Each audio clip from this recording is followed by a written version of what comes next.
Hey guys, how's it going? It's Target here. Welcome back to another episode of the Chicago Blackhawks Be a GM. So we've done a lot of episodes of trading here, and I asked you guys, what should we do about defensive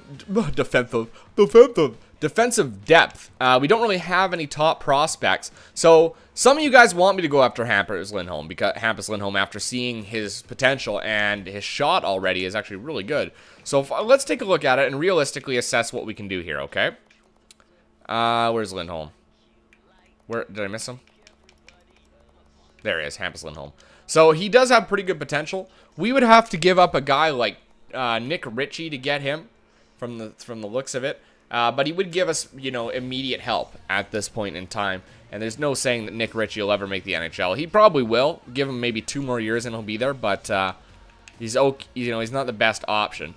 And then there's also Ryan Hartman. Now, Ryan Hartman, we know he gets really good defensive awareness, so I like to keep him around because he ends up being a solid third-line player, and I don't want to sacrifice that.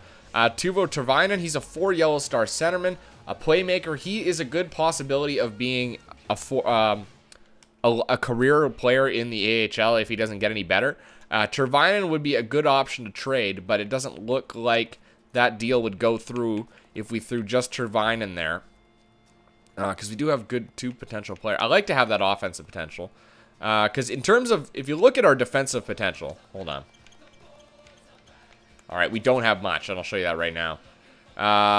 Look at that. Defense, Clendening is the best, 4 Yellow Stars. After that's Levi, 4.5 yellow. So we don't really have that 4.5 yellow defenseman. Whereas Hampus Lindholm, he is 23 years old. Yeah, he's probably not going to get up there. He's probably not. So, you know what? I'm not going to deal for Lindholm right now. I know some of you guys wanted it just because. But let me take a look at this. All right, so we're going to just adjust this quickly. We're going to look for a defender. I don't want him any older than 21. And the minimum range is medium. Medium to high. Let's see what we come up for with defensemen, okay? Now, you got Theodore. 62 overall. He's 4 Yellow Stars. D'Angelo, he's 4 Yellow Stars as well. We've had him before. 4 yellow. Let's sort by potential then. Or if I could just see it at least. There we go. So there's only 1 defenseman that actually matches our category of 4.5 Yellow Stars. Now, maybe we're limiting it too much by the age. Let's go to 23. Okay, that'll give us a few more. Now we'll sort by potential. Alright, so there's a number here like Griffin Reinhart. 4.5 Yellow Stars, 23 years old. He's 72 overall. He's close. Derek Pouliot, 70 overall, 4.5 Yellow Stars.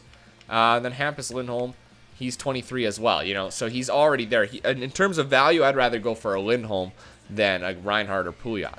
Ryan Murray, he's 88 overall, 4.5 Yellow Stars. Look at his shot. That's crazy. He's a really good 2-way defenseman. I mean, we could make an upgrade on that, but I don't want to. We're looking at adding depth. Now, what about Slater? Slater Cuckoo. 67 overall, 2-way defenseman, 4 Yellow Stars. That already offers us something a little bit better. What about a 4 Green Star defenseman? Day. Sean Day. 52 overall. He's a big boy. Milosh. Okay, now these guys are all 4 Green Stars. Who's the highest overall? Severson. He's 70 overall, 22 years old, 4 Green Star, 2-way defenseman. He's not bad. He's not bad. But, I mean, Day is 52. Is it 2 years? Is he going to get that high? Is he going to be able to get that high? And in 3 years, is he be able to get to 70? Maybe. It's hard to say. Milosh. Milosh might be the better option. Hold on. Because he's 4 Green Stars. 60 overall. 19 years old. What's the deal with him? Yeah, we'd have to give up too much to get him. There's no doubt about it. We'd have to give up Nick Ritchie. And I'm not willing to do that. No. Okay. You know what? We might have to wait to see what comes in free agency that we might be able to sign. So right now, I'm going to leave it. I'm not going to make any trades. We don't really need to worry about depth at this point in time as we're preparing for the playoffs. It's in the offseason where you move your top-end players for prospects that you make the big changes. There's a 3-0 win to start the month. We're only going to get a couple games in here before the deadline happens. I believe I didn't commit to the changes I made to the trade block, so at least we'll still get some prospects thrown our way, because that's what we're looking for, right? We're looking to add prospects at a very minimal cost, if any. I would trade a first-round pick for prospects, you know, because they're a guaranteed thing. Trading block. Yeah, no, we're leaving it the same. All right. So let's get up to the trade deadline here. Let's see what comes our way. I don't think that we're going to get much because we're asking for something very specific.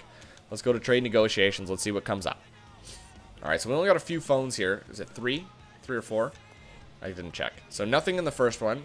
Mark Fistrick got claimed off waivers from Anaheim. We've got 3 phones. No trades yet. Again, like we've asked for some very specific things. Nothing there. And let's try one more time. Nope. Oh wait, there's one more. I didn't think we were gonna get any. Wow, St. Louis got rid of Alexander Steen to Nashville. Did I see that? Was it Nashville? Yeah. And what'd they give up? A first, 2 firsts, and Tremblay, and a goalie, Tremblay. And they called up Ryan Reeves. Wow, they must be in a rebuild phase if they're willing to trade that away. It looks like also St. Louis traded Shattenkirk and Zuccarello to Los Angeles for Zykov, Martin, and a first. So it looks like they're collecting first-round picks. Good for them. They are rebuilding big time. So they got a ton of first-round picks now and in the future. Anton Strawman, defensive defenseman, depth defenseman. Oh, he's offensive defenseman. No. Jordan Nolan, fourth-line grinder. No, that's okay. You don't really add anything for the... No. And then Kevin Villieu. No, you're not going to get any better. Okay, so let's hope that we don't get the curse of that... no trades at the draft or at the trade deadline. I find that when that happens, we end up losing a couple games right away. I don't know what it is. It's just the way it works sometimes. But there you go. There's a win. So I'm not too concerned about that. Now the coach or the management team or the ownership team wanted me to get 48 wins this year. That's a big ticket. We've got 13 more to go. Can we do it? It's hard to say. I mean, we had a hard go at off the beginning, but since we made that acquisition, there's another loss. Since we made that acquisition for Cotton, we've definitely increased. I'm going to stop the sim right there because we've lost now 3 in a row. Yeah, 3 in a row. I know some people say it doesn't affect anything, but I'm going to go to the second on this one then. But with this few wins, or this few games remaining, we need to actually hit our goals, and a lot of these are going to have to be wins because of it. So there you go. Thank you. Sometimes it works. Sometimes that stopping the sim actually does work. In my mind, I think it does. And then we lose. I spoke too soon. But, so I got some feedback from you guys. A lot of you felt... Oh, Jesus. I'll get to it in a sec when we start simming again. That was the Russian defenseman. There we go. And he's going to... Yeah, they've got him quite high there. Now, there were... WHL had a number of first-rounders. Were there any good goalies? First round. Top 10 in the queue. Let's scout that for 2 weeks. We'll get a little bit more information on him. Now, we don't have a top 10 pick, but you never know where these guys will fall. Really. I mean, it does say top 10, so they'll likely fall into the top 10, but maybe I get a trade offer that's so great that I just have to take it. Wow, Nugent Hopkins has 52 assists this year, and we lose to them. Yeah, that's going to happen. We lost in overtime, so I'm not too concerned about that, but we do need to get back on our winning ways here. So, more wins and another loss, and that one comes in regulation. So, I don't know.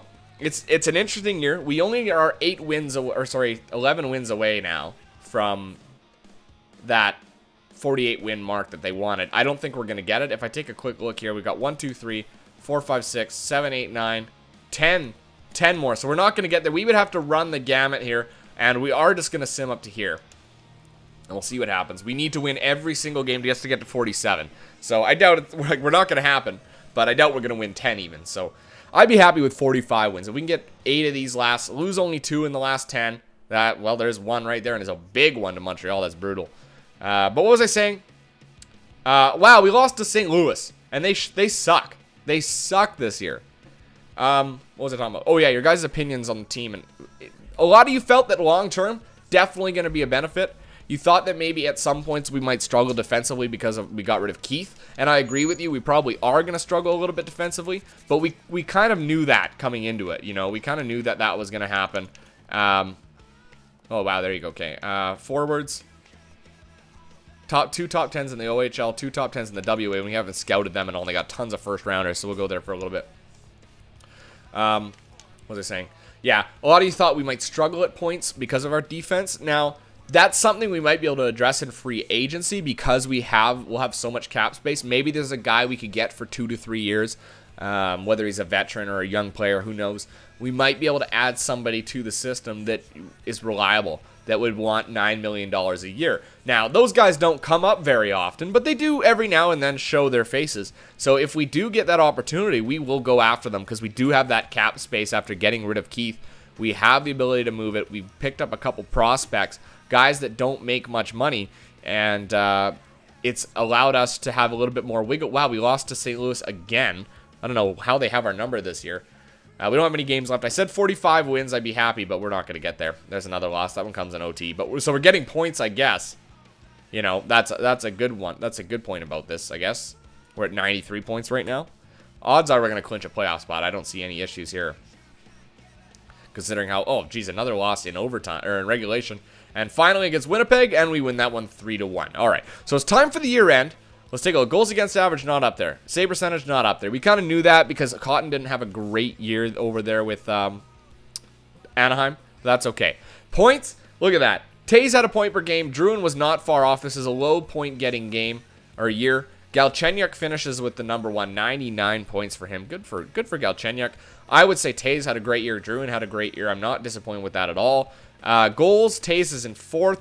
Look at Vanek. 48 goals this year for them. That's crazy. Tays, great year for him. Unbelievable. I can't say enough about him. Nothing in there for assists, okay? Druin had the most assists on our team, actually. He's one off. Standings, we finished in fourth, and we'll definitely be making the playoffs because look at the other side. Look at the other side there. That's terrible. So we were pretty close to being eliminated, I suppose, because our group was actually very competitive. Winnipeg, Nashville, and Minnesota are all very strong teams.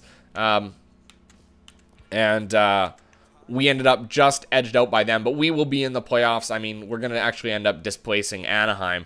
And so will Colorado, actually. Will they not? Oh, no. It's 3 and 4 that are... Or 4 that's the wild card, right? And it can be challenged by the... I can't remember how it works anymore. Oh, yeah, everybody else is divided. So, actually, yeah, it's going to be me, or Chicago and Colorado in, and Anaheim's going to be out. So, that's kind of interesting right there. Anaheim will not make the playoffs because of that. Interesting. So, 95 points is nothing to laugh at. So, let's go take a look at Stat Central. We'll take a look at the team standings first. So, we finished the year in 12th. We dropped 4 overall. We lost quite a few games in the end. Goals for per game were 7th, so we increased. Goals against per game, we dropped to 9th, so that one up and one down. Our power play is in 13th. That is an increase for us. Our penalty kill is in 30th. So, but we had an increase in percentage by 1%. So, I mean, it's something we definitely need to address going forward is our penalty kill. We need to find, I've said it before, and I'll say it again, we need to find good defensively aware players. We don't have that yet. They are coming through the system, you know, and we may have to make some moves. Like LeBlanc may not be around next year. We may move him or just not re-sign him in favor of a player who's more responsible defensively. Find some good two-way forwards to play that third line. All right, so for points, Tays had 82 points. We knew that. Druin had 77. Kane had 64. So Kane, not the best year, that's for sure. I mean, so far, that's his worst that he's had. The worst he's had is 64. Definitely need to see an increase from him next year. I'm not going to get too worried about it yet. Chasen actually finished really well at 50 points. That is a career year for him. Not by much, but by a little bit. You can see his goal contribution is up. 24 goals he scored. He got up 10 for us in the time that he was with us, which is probably about 30 games. That's not too bad, considering he was still producing in the assist column. So Chasen did a good job. Kadri, 49 points. It's much lower than anything he's ever had, so we're disappointed about that. Joffrey Lupul, 39 points, much lower than he's had in the past. I'm not worried about it yet, but it is something to note. Cam Fowler, 37 points, finished with a plus 12. That is on par with some of his best play. Nick Leddy, 33 points. It's pretty close. It's in his wheelhouse. Not bad. Seth Jones, 31 points. That's definitely a drop from last year, but an increase from some of the other years. His plus-minus is insane. Plus 28. Great for him. Brandon Saad, 26 points. That's a career year for Brandon Saad, playing the third line. LeBlanc, 26 points. Again, a career year, finishing in the black for the plus-minus as well. Peter Traynor is going to finish with 26 points in his first NHL campaign, playing the fourth line, plus 6. This is a guy that only makes like $600,000 a year. Unbelievable, and he's producing like that. Andrew Shaw, 24 points. Again, we already said that he'd be having a career year, and he continues to have that career. Actually putting up fewer penalty minutes and more points and higher plus-minus. Good for him. Drew LeBlanc, he's our fourth line player right now. He's a plus 6 and 21 points. That fourth line is really clicking. And the other one was Winnick, right? We got Daniel Winnick in there. He finished with a plus 9. So that fourth line, people are saying we're having a hard time with them. We need better defensive players in our bottom 6. I think that we've got that. If you look at their numbers and their plus minus, they're actually really good. The place that was the weakest was actually the top 6. this year. Second line was weaker, and you know what? It's because we had Gallagher for most of the year, and he was just shit in the bed. Kuma actually finished with 15 points for himself, a -6. Clendenning, 10 points, -8. So not great for his first NHL year, but I'll take it anyway. He's a learning kid, right? All right, Jack Campbell and Daniel Cotton split the duties in the last half of that. Save percentage, Cotton finished with a 9.257. Campbell slipped a little bit to a 9.188. Cotton actually put up, I think, three shutouts for us. And, what was the save percentage? Yeah, 92. So that's it. So there you go. All right, so we took a look at player stats. We took a look at team standings. I will sim up here to find out who we're going to be playing in the Stanley Cup playoffs, the first round of the Stanley Cup playoffs. It's going to be the Edmonton Oilers. Now, they wanted 48 wins. We only got 42. I'm expecting a strong playoff run, so we better make it. All right, so Edmonton had our number this year. There's no doubt about it. They played really well. They've got some good offensive guns. Before we cut off, we're going to go and do the coaching options. We're going to view the lines and see how we stack up against the Edmonton Oilers, okay? So Chicago, pop over to Edmonton. So they've got a line of Hall, Nugent Hopkins, and Eberle. That is a solid line, but we've definitely got them beat on that one. The second line is really good. They've got Perron, Gagne, and Yakupov. I would say they've got the better line. I mean, they've got the goal scoring in Yakupov. Sam Gagne can dish, and Perron can score too. So that's a really good second line. The third line I would give to us, and the fourth line. They've definitely sacrificed their bottom six in favor of their top six, all right? Defensively, they've got Jeff Petrie and Justin Schultz. That's a really good combination there. It's pretty equal to ours, actually. Second line is probably pretty even, and the fourth line is probably pretty even as well. I would say defensively, very even. Goaltending, though, they've got Victor Fast. He's 84 overall. That is their goaltending situation. Nothing's changed. I'd say we definitely have the edge with Cotton being 88 overall. All right, guys, so when we come back, it's playoff time. We're going to get into this. We need a deep playoff run. I don't necessarily expect to win the Stanley Cup. It would be awesome if we won it again. After a shaky year, it'd be nice to finish it off with a strong note, but I don't expect it just because of how we started, all right? So I'm going to leave it there. Until next time, I'm Target Audience, and I'll catch you guys out on the ice.